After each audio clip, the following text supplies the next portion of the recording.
Donc, bonjour à tous, je suis Noémie Hennes, je suis actuellement en deuxième année de thèse avec la Fédération nationale des courses hippiques et l'INRAE. Et aujourd'hui, je vais vous présenter une étude qui porte sur l'état des lieux du bien-être du trotteur à l'écurie qui a été réalisée en 2023 et financée par l'IFC. Donc quand on parle de bien-être, on parle d'un état individuel complexe qui dépend de divers paramètres, dont les conditions de vie dans lesquelles l'individu est placé. Et chez le sportif, le bien-être peut être aussi associé aux performances du sportif. Donc on a un lien entre conditions de vie, bien-être et performance. Par exemple, dans la littérature scientifique, chez l'humain, il a été montré qu'une consommation excessive de café ou l'utilisation des écrans tard le soir peut avoir des effets sur la fatigue et donc provoquer des troubles du sommeil qui eux-mêmes provoquent des effets négatifs sur les performances sportives. De même, une charge d'entraînement qui est trop importante, par exemple, peut provoquer un risque plus important d'avoir des blessures, peut donner des impacts négatifs sur l'humeur, donc par exemple l'irritabilité ou la dépression, et plus globalement avoir un syndrome de surentraînement lui-même associé à des performances réduites, on va dire. Donc chez le cheval, dans la littérature scientifique, on a surtout le lien entre conditions de vie et bien-être qui est défini. Par exemple, on peut mentionner que la vie en boxe individuelle peut augmenter le risque pour le cheval de développer des stéréotypies. Donc on a parlé de ça plusieurs fois pendant ces JSIE.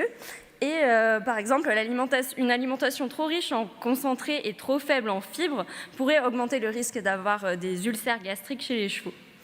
On a aussi la charge d'entraînement comme chez l'humain qui, si elle est trop élevée ou mal adaptée au cheval, peut aussi augmenter le risque pour ces chevaux de développer des blessures.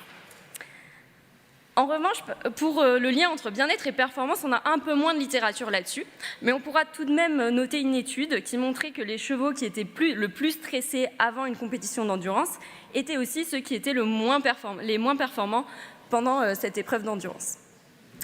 Donc moi, dans mon étude, je me suis intéressée à un sujet particulier qui est le trotteur. Et chez le trotteur, on n'a pas il nous manque encore beaucoup d'informations scientifiques.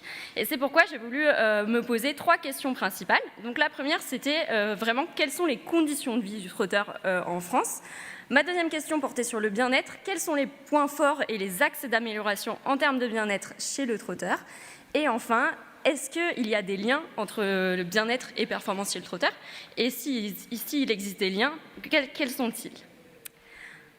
Donc pour répondre à cette question, je me suis rendue sur le terrain et je suis allée dans 10 écuries de trot réparties dans divers départements français et j'ai pu étudier 101 chevaux répartis en termes de sexe. Donc si je vous parle un peu de ma première question, quelles sont les conditions de vie du trotteur? Donc là, je vais vous parler des conditions de vie des chevaux que j'ai étudiés dans ces 10 écuries, mais on a des résultats un peu plus similaires lorsqu'on s'intéresse à la population française. Donc c'est des résultats que j'ai obtenus par questionnaire que je ne vais pas vous présenter aujourd'hui. Donc pour savoir les conditions de vie des chevaux, je me suis appuyée sur un protocole qui s'appelle le protocole Cheval Bien-être, qui est la version française du protocole AWIN Horse, donc AWIN pour Animal Welfare Indicators, donc indicateur de bien-être animal, pardon. Et en fait, c'est un protocole qui est validé pour mesurer le bien-être des chevaux et qui porte à la fois sur des indicateurs pris dans l'environnement du cheval et à la fois sur le cheval lui-même, donc j'appellerais ça des indicateurs cheval-centrés. Dans chaque écurie, j'essayais de faire un maximum de chevaux, mais par contre, dans le cas où l'écurie était vraiment trop grande pour que je puisse faire tout l'effectif, je sélectionnais les chevaux au hasard en essayant de garder la représentativité de l'écurie en termes d'âge et de sexe. Donc, en ce qui concerne les résultats, je vais vous montrer un petit peu plus que veut dire ce graphique. Je mets juste mon pointeur.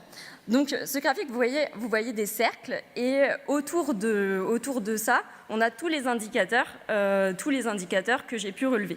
Donc, en vert, vous avez les indicateurs environnementaux et en violet, les indicateurs cheval-centrés, donc les indicateurs pris sur le cheval lui-même.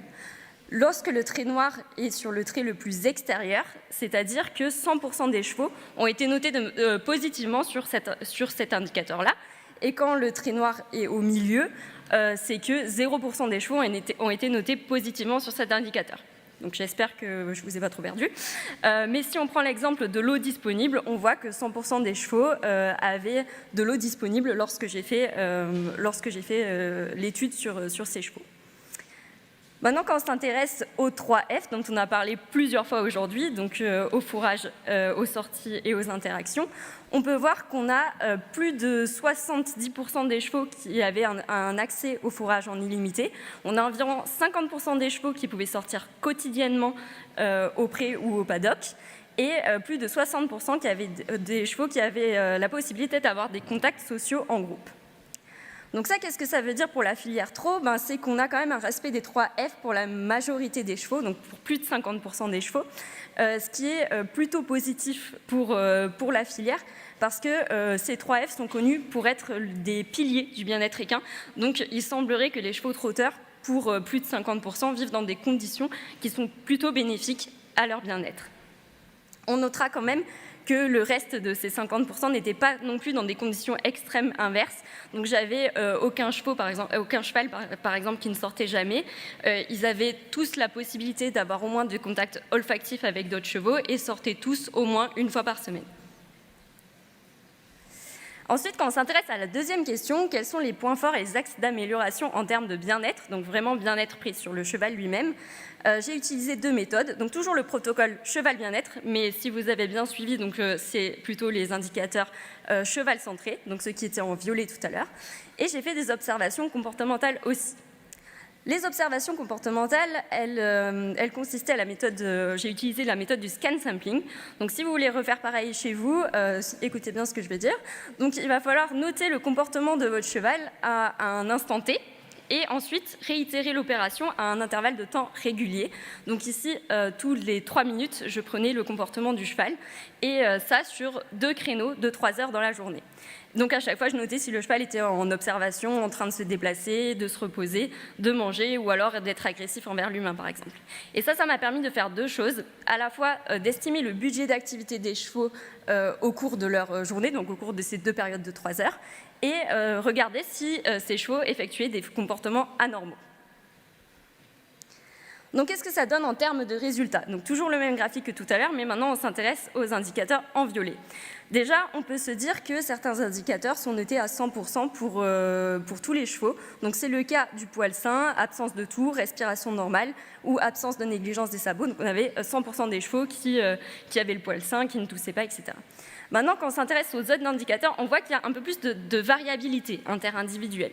Et je ne vais pas vous expliquer tous les indicateurs parce que ça serait un peu long, mais on va se concentrer par exemple sur les lésions au niveau des membres, où j'ai trouvé que 35% des chevaux étudiés avaient des lésions au niveau des membres, et plus particulièrement au niveau des pâturons et des genoux. Donc voilà, comme c'est montré sur la photo. Ensuite, en termes de comportement, on avait plus de 75% des chevaux qui avaient des réponses positives au test relation homme-animal. Donc si on s'approche de l'animal et on regarde s'il évite ou s'il a des comportements positifs ou plutôt négatifs. Et donc plus de 75% des chevaux avaient des signes positifs au test d'approche forcée. Et 13,5% des chevaux avaient des stéréotypies.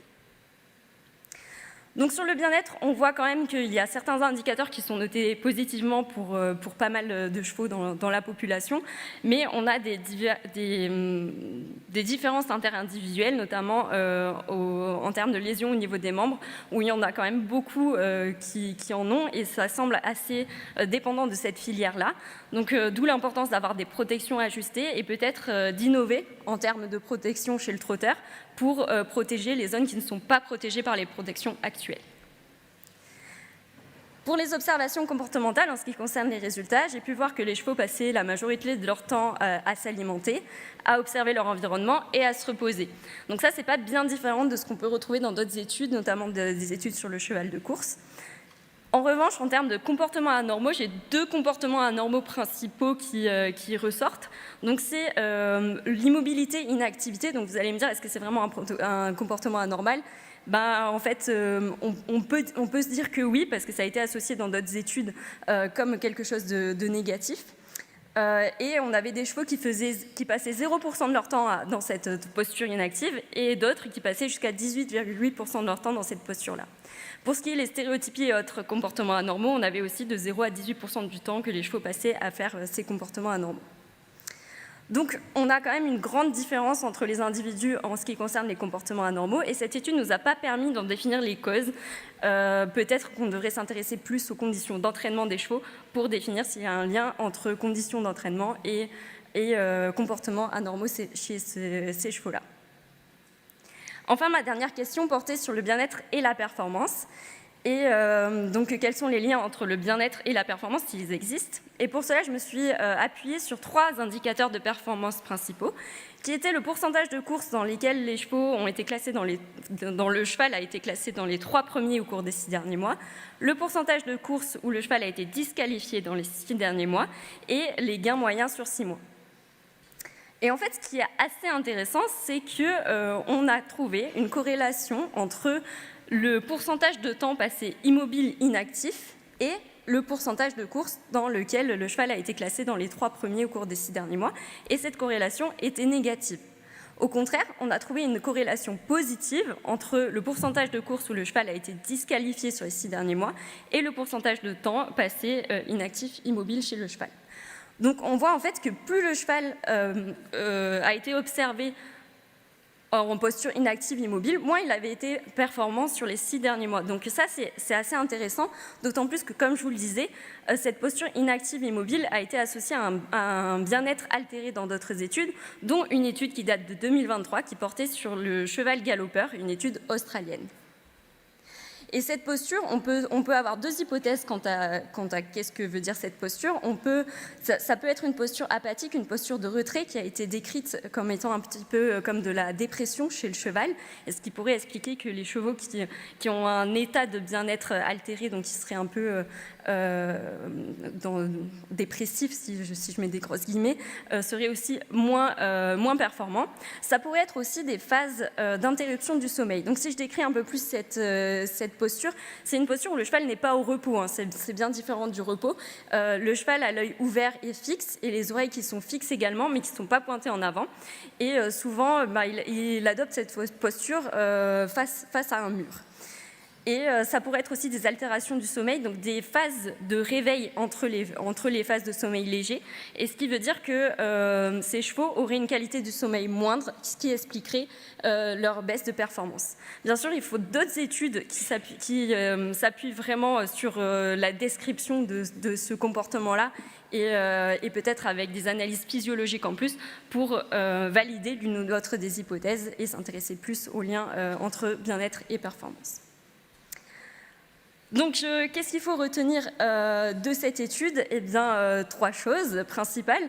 Donc, on a, pour la plupart des chevaux, on a le respect des 3 F. Donc, c'est assez répandu dans la filière trot, ce qui est quand même à développer, à valoriser. Donc, on en a parlé, Roman vous en a parlé ce matin sur le cheval de sport.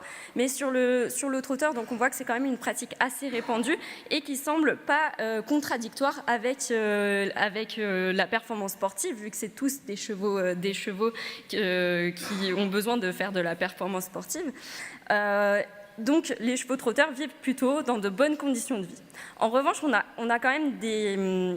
Pardon, il y a un problème au niveau de l'animation, mais on a quand même des différences interindividuelles à la fois dans les indicateurs cheval centrés, par exemple les blessures au niveau des membres, et dans les comportements anormaux. Donc on peut s'intéresser, peut-être que les conditions de vie n'expliquent pas tout, mais les conditions d'entraînement, par exemple, la charge d'entraînement, etc., pourraient aussi expliquer ces différences interindividuelles en termes de comportements anormaux et de blessures au niveau des membres. Et enfin, le résultat peut-être le plus intéressant qu'on a dans cette étude, c'est ce lien entre posture immobile inactive et mauvaise performance. Donc peut-être que ce comportement d'immobilité-inactivité pourrait être un potentiel indicateur de mal-être et à la fois de mauvaise performance chez le cheval trotteur. C'est bien sûr à confirmer et j'espère qu'on pourra avoir plus de travaux dans la suite de ma thèse. Je vous remercie pour votre attention et je tiens aussi à remercier toutes les personnes qui ont participé à cette étude et notamment les entraîneurs qui m'ont ouvert leurs portes pour que je puisse faire cette étude-là. Merci.